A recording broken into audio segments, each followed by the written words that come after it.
Hello there, and welcome to Innovate Leader Program. This is one program that we educate leaders and followers and aspiring leaders on matters leadership and how they can be able to develop themselves. My name is Coach Gilbert. I'm the CEO of Ascent Leadership Group. And just to give you an overview of what Ascent Leadership Group is our purpose as Ascent Leadership Group is actually to advance leadership advocacy in Africa and beyond. And we do this through coaching, we do this through teaching, we do this through speaking, we do this through research.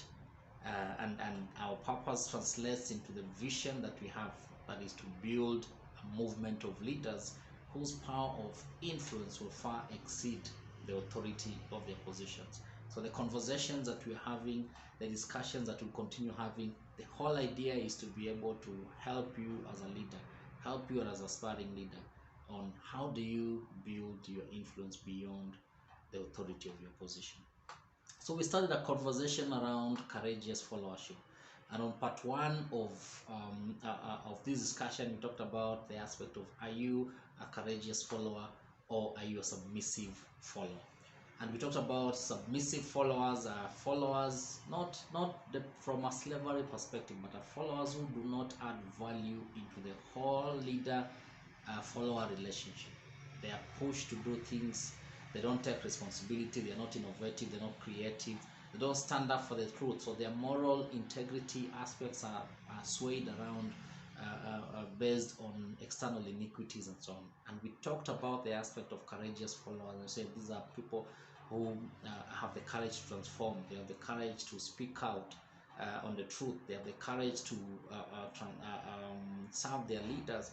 They have the courage to actually stand for what is moral, and many other areas that we talked about in part one. So if you've not reviewed part one, please go and review part one of this conversation, so that then you get the gist of the foundation around it. And we talked about the whole aspect around courageous followership is actually built from a collaboration engagement between the leader and the follower.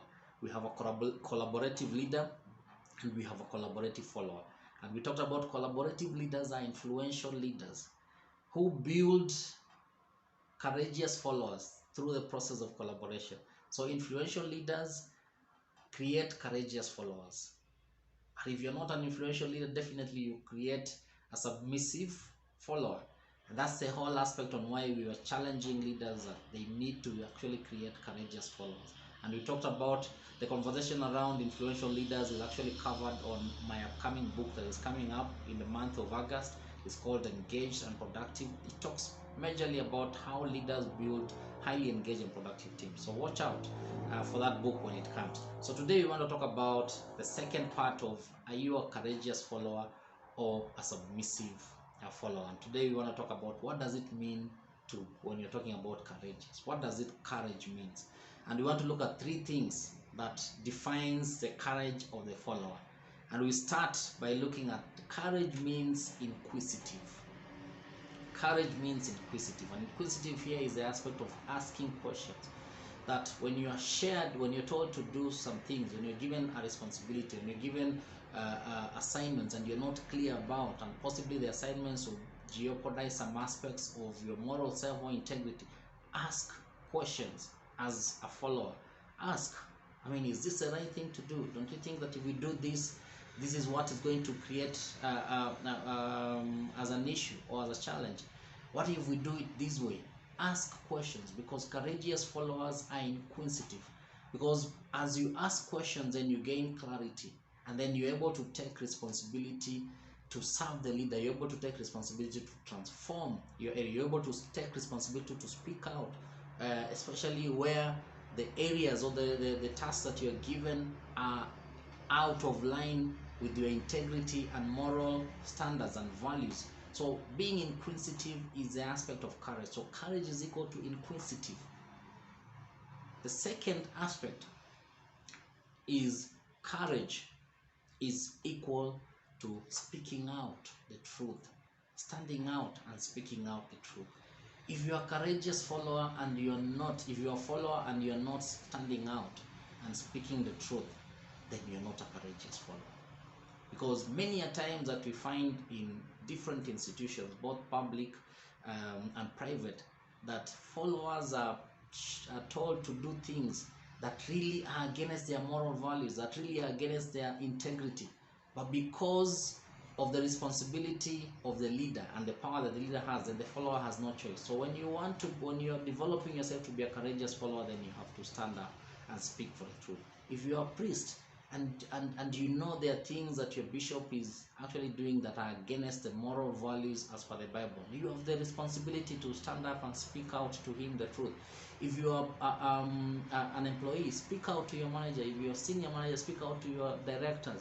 If you are a director, speak out to your CEOs.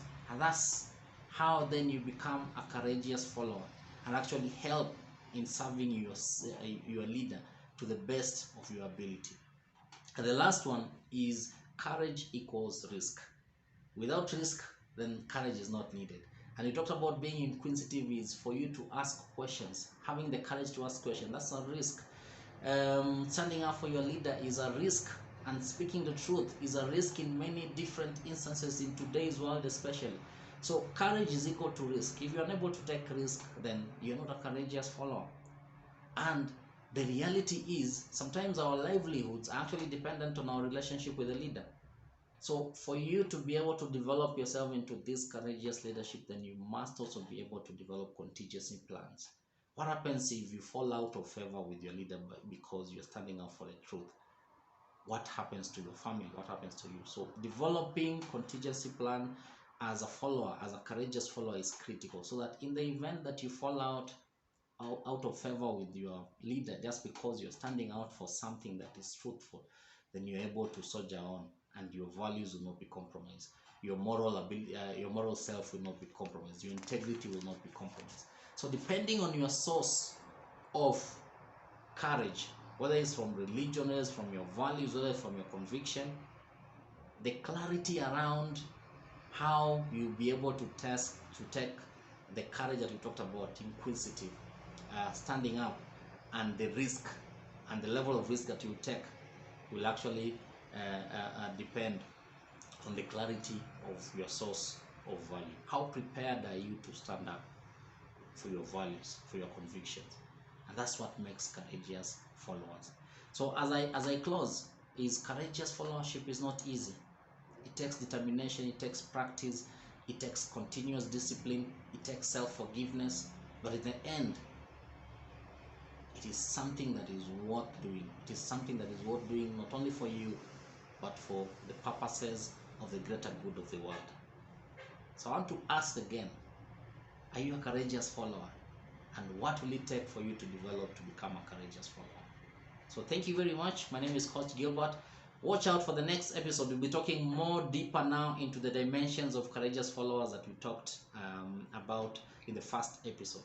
And I hope it will be valuable for someone out there, because we are all leaders at the same time, we are all followers. And I hope that this series will be able to challenge you to stand up and become that courageous follower. Thank you very much.